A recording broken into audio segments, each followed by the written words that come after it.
అనుదినమన్న శ్రోతలకు మన ప్రభువును రక్షకుడై ఉన్న యేసుక్రీస్తు సరిసాటి లేని మహా గొప్ప పరిశుద్ధమైన నామమునందు శుభములు. నేడు 2025 సంవత్సరము మార్చి మాసం 4వ తారీఖు మంగళవారం నాటి ధ్యానాంశము యెహోవా నా బలమా.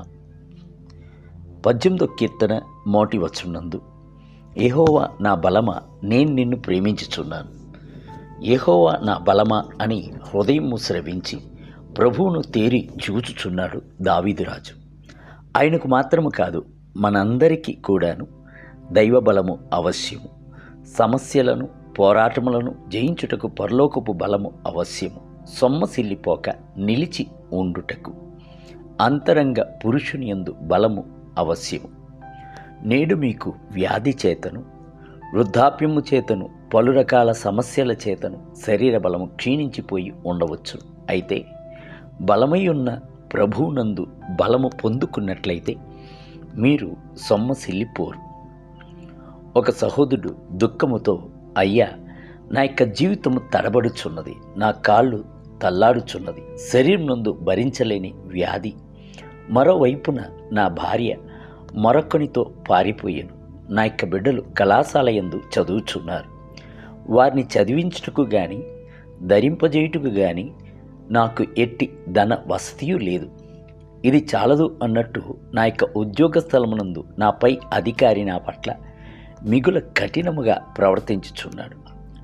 ఎటువైపు చూచినా నాకు నెమ్మది లేదు, ఆదరణ లేదు, బలము లేక సొమ్మసిల్లిపోయి తడబడుచున్నాను అని చెప్పాను.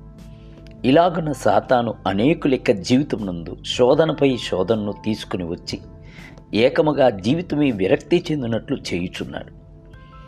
ఇట్టి పరిస్థితుల యందు ఏమి చేయవలెను? యెహోవా నా బలమా అని ప్రభువును తేరి చూడుడి. మిమ్ములను కలుగజేసిన వాడును, వెతికి వచ్చి విమోచించిన వాడును, మీ కొరకు రక్తమును చిందించి మిమ్ములను తన యొక్క అరచేతుల యందు చెక్కుకొని ఉన్నవాడైన ఆయన నిశ్చయముగానే మిమ్ములను బలపరుచును, నిశ్చయముగానే సహాయము చేయును. భక్తుడైన మోషే సొమ్మసిల్లిన వేళయందు ప్రభువును తేరి చూచి, నీవు విమోచించిన ఈ ప్రజలను నీ కృపచేత తోడుకొని పోతివి, నీ బలము చేత వారిని నీ పరిశుద్ధ ఆలయమునకు నడిపించితివి అని చెప్పాను. నిర్గమకాండము 15వ అధ్యాయం 13వ వచనం. గమనించుడి, బలమై ఉన్న యెహోవా తన యొక్క బలము చేత త్రోవ నడిపించుచున్నాడు. అందుచేత యెహోవా మిమ్ములను ఇంతవరకు త్రోవ నడిపించి వచ్చిన మార్గములన్నిటినీ తిరిగి చూడుడి. అరణ్యము వంటి ఈ లోకమునందు కలతయు కన్నీరును నిండిన జీవితములో ఆయన కాకుండా ఎవరు మిమ్మల్ని ఆదుకొని త్రోవ నడిపించగలరు? కావున ఆయనక బలమునే ఆశ్రయించుడి, సొమ్మసిల్లక ఉండుడి.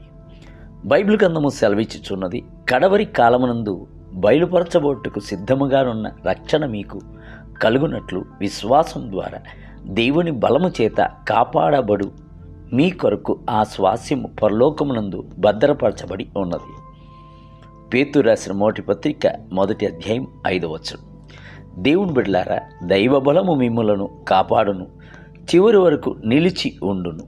రెక్కలు చాపి ఎగురుచూ కాచుచున్న పక్షి వలె ప్రభువు మీపై ఆదరణ కలిగి ఉండి ఈ పరుగును పరిగెత్తుటకు మీకు బలమును దయచేయును.